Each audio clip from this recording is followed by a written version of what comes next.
আসসালামু আলাইকুম রহমতুল্লাহি ওয়া বারাকাতুহু। কয়েকদিন যাবতই দেখতে পাচ্ছি ফেসবুকের নিউজ ফিডে এই মেয়েটা ঘুরপাক খাচ্ছে। মেয়েটা সাংবাদিকের সাথে যখন কথা বলছিল, যে ভিডিওটা প্রকাশ পেয়েছে, ভিডিওটা যারা দেখেছেন তারা নিশ্চয়ই বুঝে গেছেন এই মেয়েটা কত বড় বেয়াদব। শিক্ষা কি মানুষকে আদব কায়দা শিখায়? আদব কায়দা বাবা মা শিখায়, এটা ফ্যামিলির দায়িত্ব, তাই না? কোনো বাবা মাই ছেলে মেয়েকে বেয়াদবি শিখায় না, বেয়াদবি কীভাবে করতে হয় সেটা বলে না। আজকালকার ছেলেমেয়েরা বেয়াদবি শিখে কোথা থেকে? এটা কিন্তু অনেক বড় একটা গুরুত্বপূর্ণ প্রশ্ন। আমার দেখা ৪-৫ জন গুণের জ্ঞানী কথা আর কি, সেটা আমি তুলে ধরতে চাই।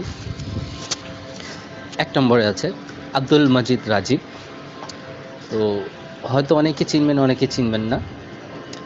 অ্যাকচুয়ালি বাংলাদেশে এখন যারা ভাইরাল তাদেরকে সবাই চিনে, কিন্তু অনেক জ্ঞানী ব্যক্তি বসে আছে, তারা আমরা চিনি না।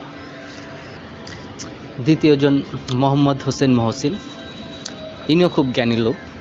অ্যাকচুয়ালি মানুষের সাথে যখন কথা বলবেন তখন বুঝতে পারবেন যে অ্যাকচুয়ালি মানুষ কতটুকু জ্ঞানী। তারপর মোহাম্মদ রহমতুল্লাহ রহমত, এই মানুষ বলে না যে জ্ঞানী লোকের গুণী কথা, তো তিনি এমন আর কি। ৪ নম্বরে কাউসার ইসলাম তমাল, সে তো মহাজ্ঞানী, সে অনেক কিছুই বুঝে, অনেক কিছুই জানে, সব সময় কথা বলতে চায় না, একটু চুপচাপ থাকে, পছন্দ করেন। তো আমার এই ৪ জনের যে কথাবার্তা, তাদের ৪ জনের উপর যে অ্যানালাইসিস করা, তো তারা যা বুঝাইলো আর কি, যে ছেলে মেয়ে কেন বেয়াদব হয়, তাদের অ্যানালাইসিসের একটা প্রসঙ্গ তুলে ধরছি আর কি। ছেলে মেয়েদেরকে অতিরিক্ত ছাড় দেওয়া, ছেলেমেয়েরা কোথায় যাচ্ছে, কার সাথে মিশছে, কার সাথে কথা বলছে, কি করছে, এগুলো কেয়ারলেস থাকা। ইসলামের শিক্ষা কম, বাংলা শিক্ষা, ইংলিশ শিক্ষা, এগুলো শিক্ষা বেশি দেওয়া। ছোট বাচ্চাদের সকল ইচ্ছা পূরণ করা। দিনী শিক্ষা যাদের মধ্যে থাকবে না তারা এমন বেয়াদবি করবেই।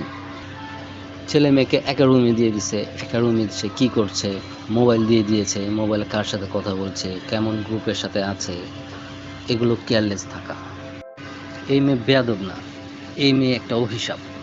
যার মুখে মা বাবার জন্য ভালো কথা নেই, তার মুখে ভালো কথা কিভাবে আশা করা যায়? মেয়েদের এমন হওয়া উচিত না যে মা বাবার গায়ে উঠে কথা বলা যে মেয়ে শিখে গেছে, সে মানুষ না, সে পাপের ফল। বাড়িতে এমন মেয়ে থাকলে ঘর জেলখানার চেয়েও খারাপ।